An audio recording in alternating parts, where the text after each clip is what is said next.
Hey guys, Matthew here. So today I'll be bringing you the third video in the series, Which Uniques I Pick Up. So today, as the series goes on, we're going to be going over rings. So I went ahead and opened tabs for every single ring that is worth something, and also going to tell you why they're worth something and why other ones are not worth anything. One thing to note though, when it comes to rings, you should pick up every single ring that is unique.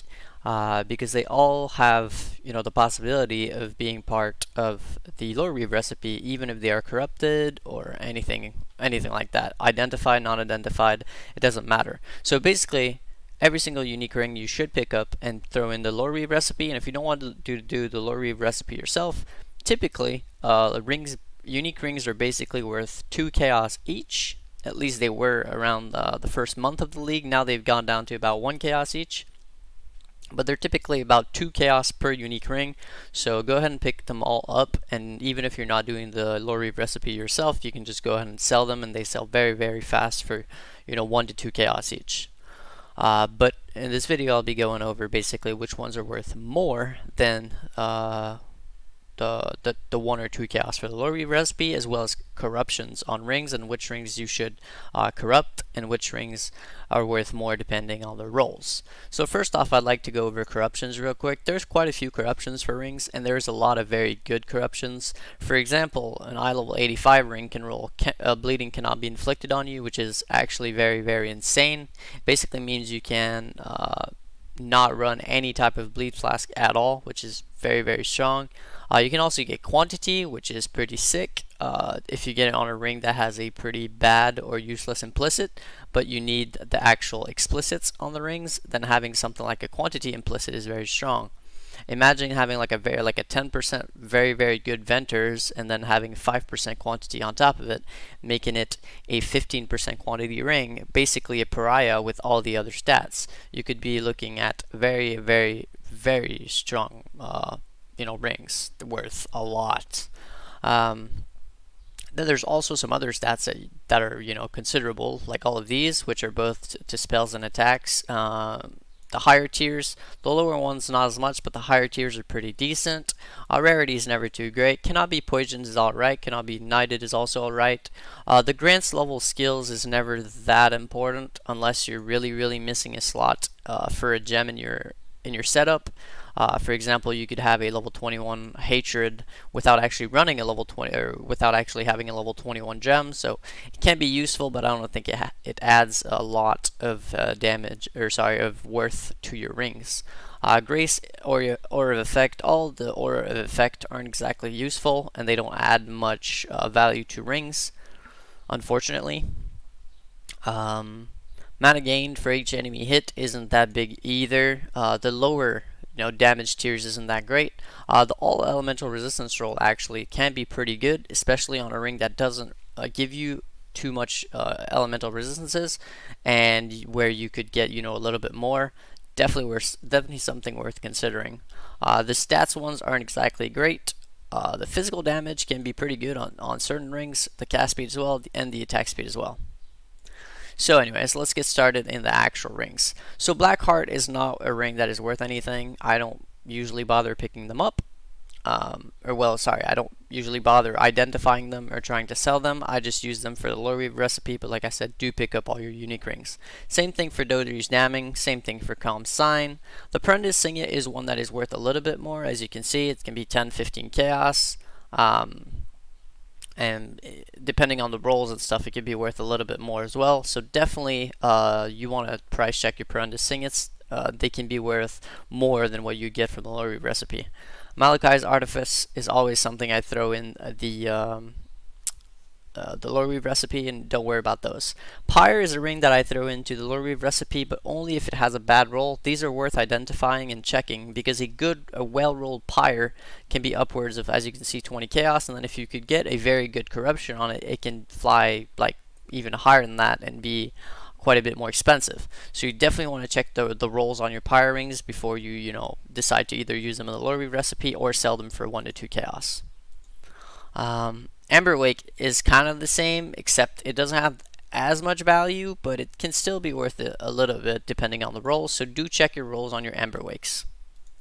Moku's Embrace is somewhat in the same type of category, as in that it can be worth a little bit more, but it doesn't see that much play, so it's not worth all that much. But still, a better roll can be a little bit more expensive, especially like perfect rolls. But typically, since there's a lot of rolls and they all have to be good, I don't actually, identify or waste any time on Moku's Embrace. I just throw them in the low read recipe. And Various is just an all-around bad ring. Gives a ton of rarity, kind of, but at the cost of all resistances and stuff, and like no stats. Sorry about that. So, and Various is definitely a ring I wouldn't even ever consider doing anything with. Just throw that into the low read recipe. Barrick's Grip, Pass, and Barrick's Respite don't actually drop, so you don't have to worry about those. They're either from divination cards or league-specific uniques. But they're typically worth a little bit more, at least, depending on which one, than the low read recipe. So do check your Barracks rings. Call of the Brotherhood saw a big, a lot more play this league with the return of Arc. It used to have a lot of play back in the Spark times where everybody played Val Spark. But at this point, with Arc being back, it actually saw a lot more play this league. So as you can see, they are a little bit more expensive than what they were like last leagues or two leagues ago. So definitely sell your Call of the Brotherhoods and price check them depending on the rolls and stuff. The rolls do matter, and this is the cheapest ones. I didn't actually check for any good rolls. This is just the cheapest one right now. You're looking at 25-30 chaos, so definitely worth selling. Don't use this in your recipe. If you do want, though, you can corrupt it. The thing is, it has a double resistance corruption, which is already up to 32% resistances. So getting a better corruption than that might actually be not worth it. But it depends. It's on you. If you get a very good corruption, they can be worth a lot more. So Call of the Brotherhood, definitely a ring to look out for. Hardbound Loop is not something I'd ever consider, price checking or whatever. It has no play. Just throw that in the low read recipe, and that's about it for that. Same thing for Kikuzaru. Not worth anything at all. Tassalio's Sign is a league-specific unique, so you're not actually going to drop them. But you do want to check them, because depending on the rolls, they can be worth a little bit more than what you'd get from the low read recipe. So do check your Tassalio's Sign. Praxis is a ring that is only good for leveling, basically, so it stays around the same worth than what you'd get if you were to sell it for the low read recipe. So definitely not something I would ever price check or anything, except very, very early in the league. Then they can be worth a few chaos. Otherwise, I don't care about these. I just throw them in the low read recipe. Same thing for Time Clasp. It's just not exactly a great ring. I checked even some very, very good roll on Time Clasp, and they're not worth anything. So typically, I don't even identify those. I just throw them into the low read recipe. Same thing for Blood Boil, actually, not worth anything. Just throw that into the recipe for Lure Weave, as always. Dream Fragments is a ring that can have some worth depending on the corruption you get. If you get a very good corruption on these, they can be worth a decent amount, not like insane amount, but a little bit more than what you get from the Lure recipe or just selling it. So, if you want to try your hands at corrupting one and see what you get, you might end up with a jackpot corruption, and then they can be worth a little bit more. The Hoop of All is always a ring you want to identify, because depending on the rolls, these rings can be worth absolutely nothing, but they can also be worth quite a bit, especially early in the league. Some of these are like multiple exalts, given very, very, very good stats, like 28 plus all the stats to the damage, attributes, rarity, and elemental. Can be a few exalts, and then also the rarity roll doesn't matter that much. So that's not that big of a deal, but the damage, all attributes, and all elemental resistances are pretty big. So if you get some very good rolls on those, these rings can be worth a bit, especially early in the league. Later in the league, it's not great. So it's so-so, but you should always identify them and price check them before throwing them in the low read recipe. Sorry, I cannot talk. Gift from Above is not a ring that you're actually going to drop, so you don't have to worry about that. Same thing for Ngamahu's Sign. Lori's Lantern you will drop, and they're not worth anything. I've checked even very good rolls. They're just not worth much, so use that in the low read recipe. Shabram's Revelation is worth a ton, but you're actually not going to drop this. It's league specific, or so you can only get it from like divination cards and whatnot, so you don't have to worry about this ring too much. Same thing for the taming. You actually get the taming from combining the 3 barracks rings I went over earlier, so you don't have to worry about that either. The Warden's Brand is a ring that does drop, but it's just bad. It's not worth anything, even very good rolls. So you know, nobody wants reduced attack speed. So be sure to just throw that in the Lori recipe. Thief Storm is a ring that can be worth quite a bit even later in the league, depending on especially the quantity rolls, but also the all elemental resistance rolls. For example, this is a perfect quantity and then decent, well, pretty damn good all elemental resistance roll, and as you can see, they're worth like 20 chaos, and they probably go up even higher at 25. But at the beginning of the ring, these kind of rolls can be actually multiple exalts. So you definitely want to identify your Thief Stormant, especially early in the league, but also even later in the league, just because they can still be worth a little bit. So I always identify my Thief Stormant and make sure to price check them. Calm's Way doesn't actually drop. Angler's Plate, I don't have to go over this. Essence Worm is always a drop. It saw a pretty big spike in price early in the league. I sold these for like 40 chaos each for the first week, and they're pretty common. But later in the league, like right now, they're sitting at like 2, 3, 4 chaos, so they're not exactly great. You can't really corrupt them either, because if you lose the socket, then they're not worth anything. So like at this point in the league, I wouldn't bother selling them really, unless you can sell them for like 4 chaos. But at the early in the league with the arc of this league, it was actually pretty expensive. So definitely, you know, check out your Essence Worms. You never know. Valaco's Sign is not a ring you're gonna drop, so you don't have to worry about that ring too much. Valerium is a ring that saw a lot of playtime back in the ES days, because stun threshold is based on energy shielded set of life, was a big thing for low life builds or CI builds and stuff like that. That being said, at this point, where the meta is shifted towards life a whole lot more, these aren't exactly worth anything.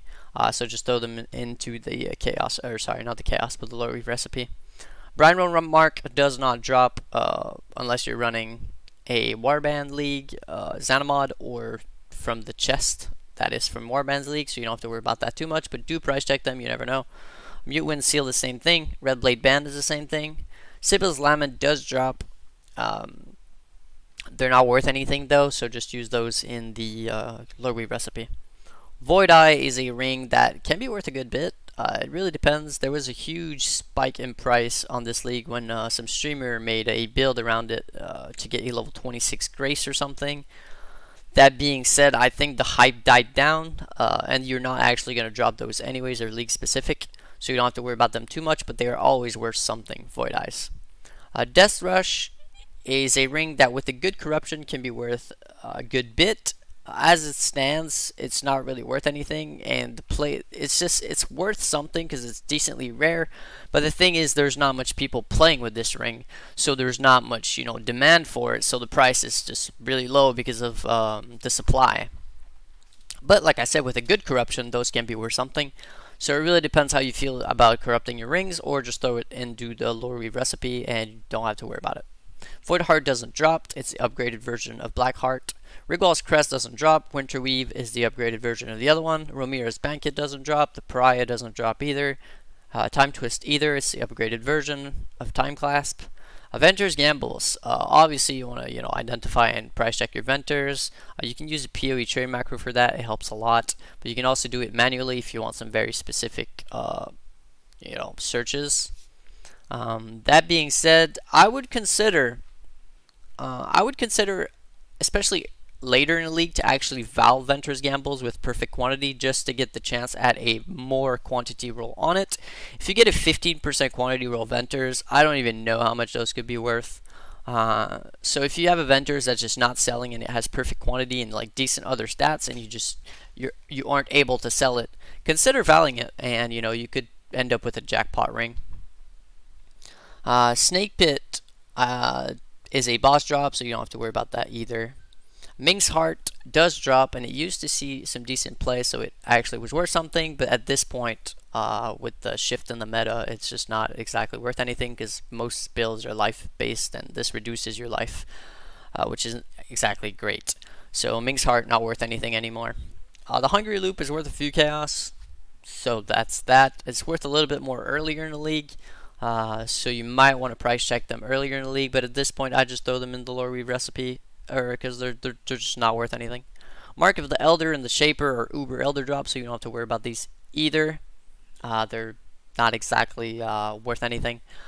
Sorry, I don't know why I said that. It's not that they're not worth anything. It's just that you're not going to drop them very often unless you're doing Uber Elder. I really don't know why I said that. But they're probably worth a lot, actually. I haven't checked. So yeah, that's what I was looking for. The Thief Stormant, they're worth a good bit. Death Thrust, like I said, they're just not worth anything anymore. And then Stormfires. There was some big hype around Stormfire earlier in the league. Because a lot of streamers wanted it. For example, Race QT really wanted one to make a certain build work and stuff. The rolls matter quite a bit. As you can see, the cheapest ones are like 1 seed, but then if you get into the better rolls, they can be up to like 5, 10 seed, and good corruptions can make them even more expensive. But it's really hard to beat a elemental damage corruption, so be careful whenever you want to corrupt one. Because if you mess up a corruption and end up with something worse, then you're killing your ring, and then at that point just use it in the Lore Weave recipe. So yeah, that's going to be it for me. For this video, I went over basically every ring I pick up, which is every single ring because of the Lore Weave recipe. But other than that, there's also quite a few rings that you want to pay attention for their rolls, and some the rolls don't really matter. For example, like I said, the Apprentice Sing It is always worth a little something like 10 chaos, 15 chaos, and so on. So until the next one, this is going to be Matthieu signing out. Hopefully you learned a little something. You enjoyed the video. If you did, make sure to leave a like, comment, subscribe, all that good stuff. And you can also, follow my Twitch because daily streams are going to be coming very soon. I've been really busy in real life, which is why I haven't actually been playing much, which is why even my videos have gone down by quite a bit. I'm going through a pretty rough breakup, unfortunately, and then I had to basically buy everything for my apartment again and stuff like that. So yeah, just rough times in real life, but don't you guys worry. Pretty soon I'll be back on my feet, and daily streams are going to be starting. I'll also be getting I'm still getting artwork for the channel and the Twitch and stuff, so that's going to be great. Got a friend working on those, so be sure to stay up to date with the channel and stuff.